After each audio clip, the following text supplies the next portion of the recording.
Good morning बच्चों, सुप्रभात।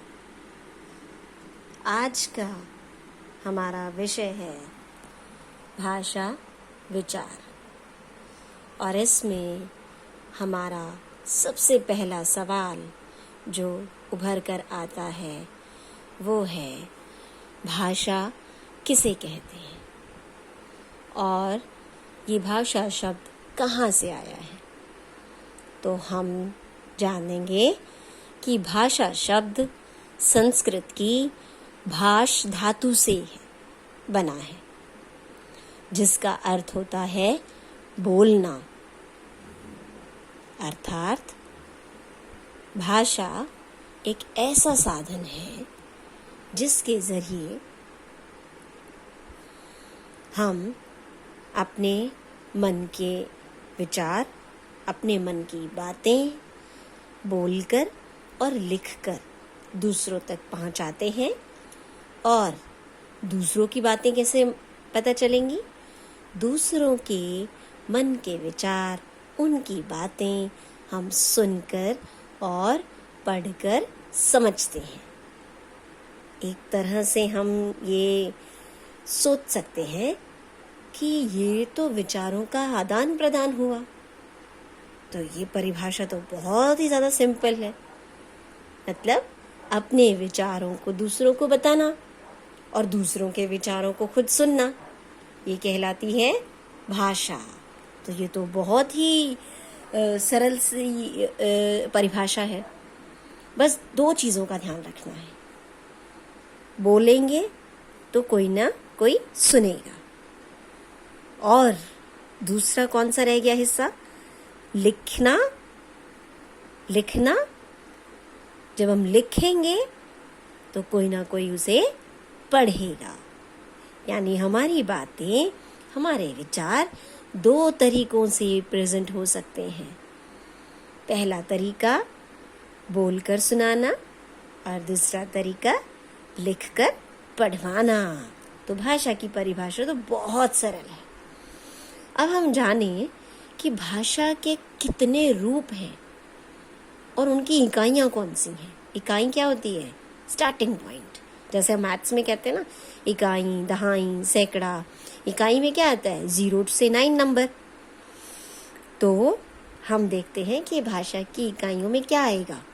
चलो, भाषा के मुख्य रूप से 2 रूप होते हैं। कितने रूप होते हैं? 2 ही रूप हैं। और जब सबसे पहले रूप में क्या आता है? मौखिक। ठीक है, क्योंकि सबसे पहले जब व्यक्ति, मनुष्य, बच्चा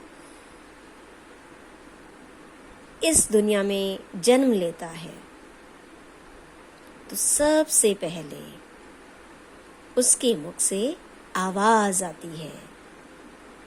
और वो आवाज चाहे वो रो के बता रहा है, हंस के बता रहा है, तो मुंह से आती है आवाज।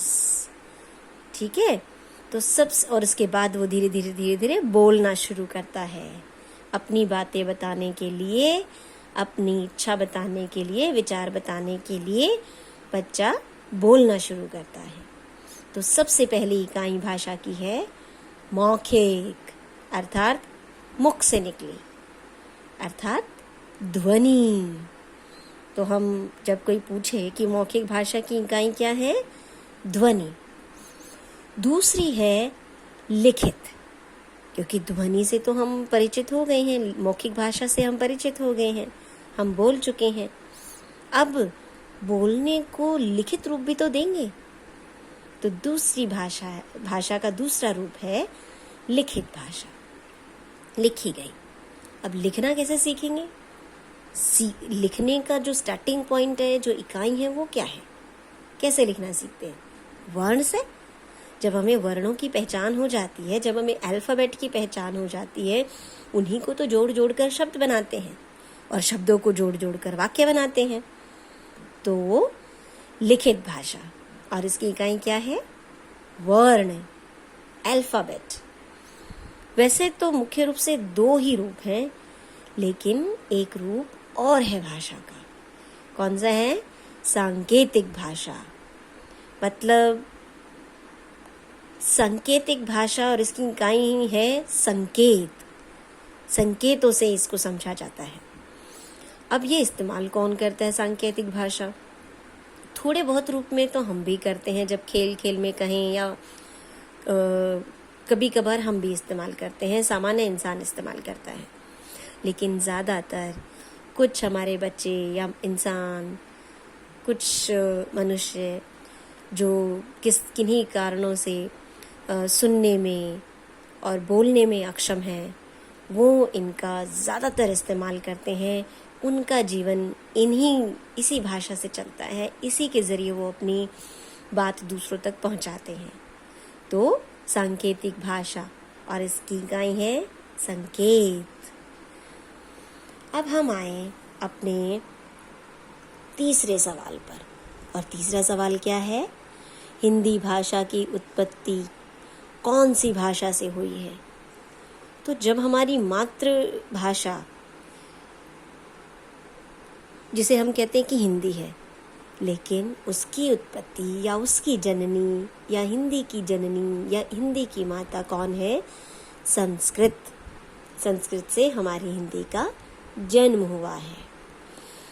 अगला सवाल हमारा है, लिपि किसे कहते हैं? लिपि अर्थात लिखना। लिपि का मतलब क्या है? लिखना। और लिख के ऐसे कुछ भी लिख देंगे कि एक लाइन खींच दी या एक कुछ भी कर दिया। तो लिपि हुई ध्वनियों को अंकित करने के लिए, यानी जो हम बोलते हैं उसको अंकित करने के लिए, लिखने के लिए कुछ चिन्ह निश्चित किए गए हैं, एक व्यवस्था बनाई गई है। और किसकी व्यवस्था है वो? वर्णों की। तो वो कहलाती है लिपि। समझ गए? यानी ध्वनियों को अंकित करने के लिए निश्चित किए गए चिन्हों की व्यवस्था लिपि कहलाती है, जैसे हमारी वर्णमाला।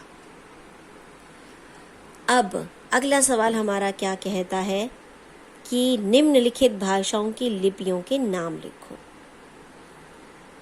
हाँ जी, कौन कौन सी भाषाएं हैं जिनकी लिपि हमें बतानी है? संस्कृत, हिंदी, मराठी, पंजाबी, अंग्रेजी। संस्कृत की लिपि जो है वो देवनागरी है।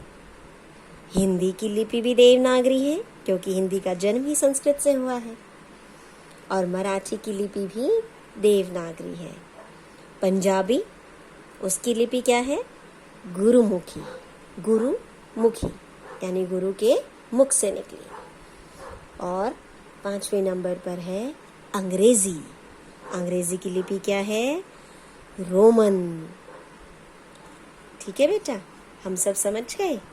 अब हम आगे बढ़ते हैं और देखते हैं कि हमारा अगला सवाल क्या कहता है।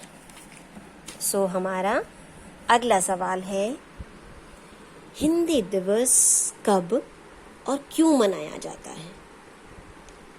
तो हिंदी दिवस कब मनाया जाता है इस बात से तो हम परिचित हैं, पर क्यों मनाया जाता है उसको हम सीख लेते हैं। हिंदी दिवस 14 सितंबर को मनाया जाता है। क्यों? क्योंकि 14 सितंबर 1948 को संविधान सभा ने हिंदी को राजभाषा घोषित किया था। राजभाषा का मतलब राज की भाषा, शासन की भाषा। ठीक है, राष्ट्रभाषा नहीं है। राजभाषा और राष्ट्रभाषा में अंतर है। राष्ट्रभाषा क्या होती है? पूरे देश की एक भाषा, लेकिन हमारे देश की एक भाषा नहीं है। तो हिंदी क्या है? राजभाषा है, कामकाज की भाषा है, शासन करने की भाषा है। राष्ट्रभाषा अभी नहीं है। और भारत के संविधान के अनुच्छेद 343 से लेकर 351 तक राजभाषा का वर्णन किया गया है। राजभाषा संबंधी उसमें वर्णन मिलता है। ठीक है बेटा, अब हमें समझ में आ गया कि हम हिंदी दिवस को क्यों मनाते हैं। अब हम आ जाएं अपने अगले सवाल पर और हमारा अगला सवाल क्या है? अगला सवाल है कि व्याकरण किसे कहते हैं? हाँ जी, अगला सवाल जो है, व्याकरण किसे कहते हैं? व्याकरण एक ऐसा शास्त्र है या नियमों की पुस्तक है जिसके द्वारा हम भाषा के शुद्ध रूप का ज्ञान प्राप्त करते हैं। अर्थात भाषा को सही रूप से कैसे लिखा जाए, कैसे बोला जाए, ये समझ, ये ज्ञान हमें देता है कौन? व्याकरण। और इस व्याकरण को रचने वाला या इसका निर्माण करने वाला, उसे क्या कहते हैं? वह कौन होता है? हम देखें कि जो व्याकरण का निर्माण करता है उसे हम कहेंगे वैयाकरण। वो में ये वैयाकरण, ठीक है बेटा? तो व्याकरण का निर्माण करने वाला, उसकी रचना करने वाला कहलाता है वैयाकरण। ठीक है बच्चों, आज के लिए इतनी जानकारी हमारे लिए बहुत है और हम इसे ध्यान से सुनेंगे और समझेंगे। पहले सुनकर समझेंगे अच्छे से, उसके बाद हम इसे अपनी कॉपियों में लिखेंगे। ठीक है बेटा? धन्यवाद।